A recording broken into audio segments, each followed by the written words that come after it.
Get ready to hit the fairway with Full Swing, the most anticipated golf series of the year. Finally, the wait is over, as the first season of this thrilling Netflix series landed on the international streaming service on February 15th. This isn't just any ordinary golf series, as Full Swing takes you behind the scenes of the 2022 PGA Tour, where you'll witness some of the game's biggest stars in their rawest and most vulnerable moments. Full Swing, which covers everything from the weekly events to the majors, will keep you glued to the screen as it captures every breathtaking moment.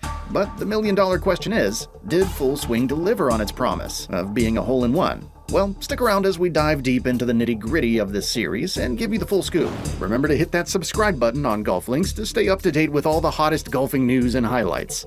Starting us off, 1 or 2 golfers are featured in each of 8 episodes, and the crews are allowed to access their residences, cars, private jet, and clubhouses. In a sport where names like Justin, Jordan, Dustin, and Cameron aren't always the most colorful characters on or off course, it's refreshing to see someone like the no-nonsense Brooks Koepka open up a little bit and show a self-deprecating side, as when he turns down donuts from the then-fiancée, now-wife, Jenna Sims, saying, "My fat ass don't need any, I'm good." Even the reclusive and extremely studious Matt Fitzpatrick, a British professional who still resembles a junior caddy and meticulously records practically every shot he hits, even on the driving range, cracks a smile and is instantly likable. However, with the release of the first teaser on January 11th, we received our first clue that Full Swing would not be a watered-down PGA Tour propaganda piece. Multiple LIV golfers participated in the trailer, including Joaquin Niemann, Ian Poulter, Brooks Koepka, Dustin Johnson, and Mito Pereira, with Poulter informing the camera, "You choose a hell of a year to start following the PGA Tour." The series begins with the first episode, Frenemies, which centers on Jordan Spieth and Justin Thomas's relationship. Most of the time it focuses on their friendship in the setting of the US PGA Championship at Southern Hills, where Thomas was vying for his second major and Spieth was attempting to become the 5th player in history to complete the career Grand Slam. The tournament footage is expertly mixed with honest off-course footage. You can catch the two engaging in high-stakes card games on a private plane, wagering on a trip to Southern Hills before the tournament, and debating Spieth's best man speech for Thomas's impending wedding. The relationship between Thomas and his father and coach, Mike, is also explored in depth in this episode.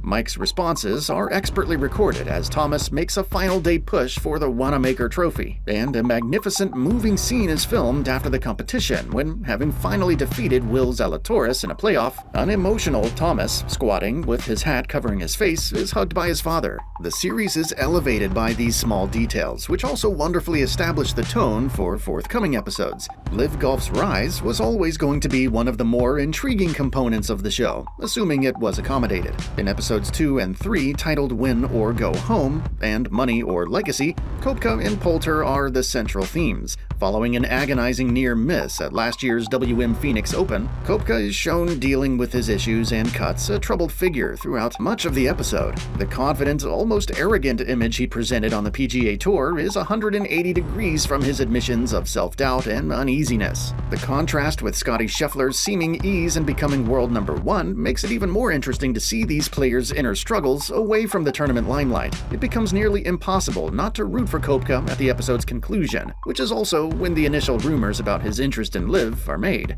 Also, most of Poulter's episode is devoted to the will he or won't he storyline produced by his early season ties to LIV. But compared to Spieth, Thomas, and Koepka, the Ryder Cup star seemed to be much more aware of the cameras, and at times, it seemed like he was performing for them. His actions came off as forced, from his angry outburst in the locker room following his group stage elimination from the WGC Match Play Championship to his dishonest description of himself as a wannabe golfer. Even a family putting on a competition on his private plane seemed like they were doing it for the cameras. Maybe it wasn't. Perhaps he was being entirely genuine, it just didn't seem that way. The only time he seemed to drop the act was after the show, when he explained why he had chosen to join LIV, and that is a genuinely riveting section. The focus of episode 4, titled Imposter Syndrome, moves to Joel Dahmen. Dahmen is the anti-pro in a sport filled with prominent personalities and sometimes pompous desire. He is a man who looks uncomfortable around players like Rory McIlroy and Dustin Johnson, and who appears to believe he's bluffing for a career.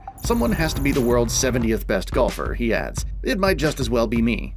You can tell this is how Dahmen sees himself because of his contributions from his caddy best buddy, Gino Bonnalie, and his wife, Lona. There is no such thing as fake modesty. His modesty is admirable. When he talks about losing his mother to cancer in 2005 and his more recent fight with the illness, he's also prepared to show vulnerability. This episode is very touching because it is genuine and brutally honest. Episode 5, American Dreams, features Matt Fitzpatrick and gives you access to the US Open champion's inner circle and thoughts. The moment following his victory at Brookline last year, when he nearly knocks the trophy lid off the locker room and shows him engaging with his family, is one of the best. Dustin Johnson appears significantly, as does his wife Paulina, as they debate his choice to join LIV.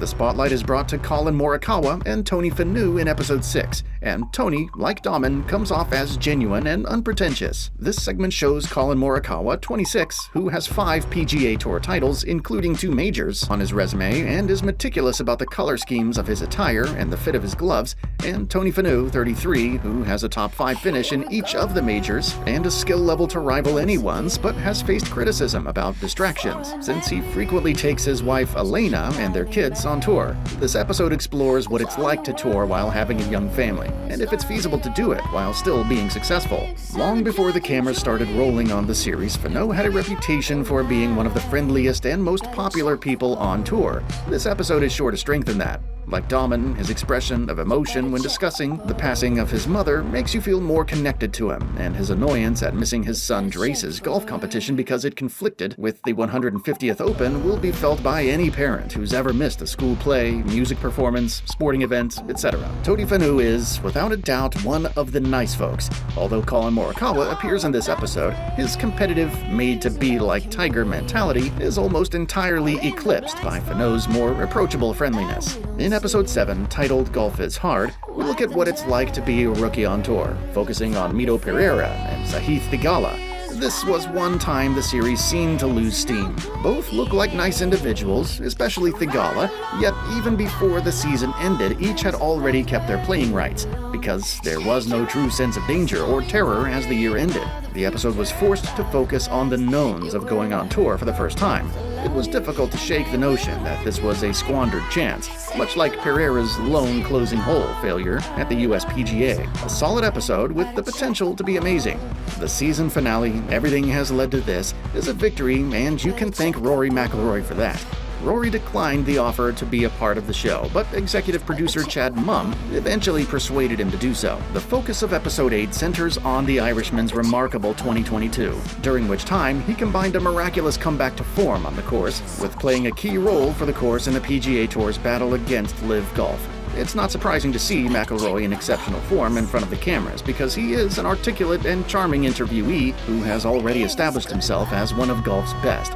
Also, Rory shows us how loose he is. Also, McIlroy's candor is jarring, in a good way, from openly reveling in Patrick Reed's world ranking struggles to letting the cameras film him representing his fellow players' reservations about the new PGA Tour schedule in a lunch with tournament officer Andy Pazder to shouting, "Fuck you, Phil," during a massage in an overt and unapologetic dig at Phil Mickelson. The Hollywood man's FedEx Cup win was as close to a Hollywood conclusion as the filmmakers could have hoped. Full Swing is a must-watch for anyone who loves sports or is looking for a fun and entertaining series to binge-watch. The fact that the episodes can be watched in any order is a testament to the show's quality and the talented team behind it. Whether you're a casual golf fan or a die-hard enthusiast, there is something for everyone to enjoy. You will be fully engrossed in the world of golf and its colorful characters, from humorous to emotional moments. And if a second season is in the cards, we can only hope that the creators will take on the challenge of getting Tiger Woods involved.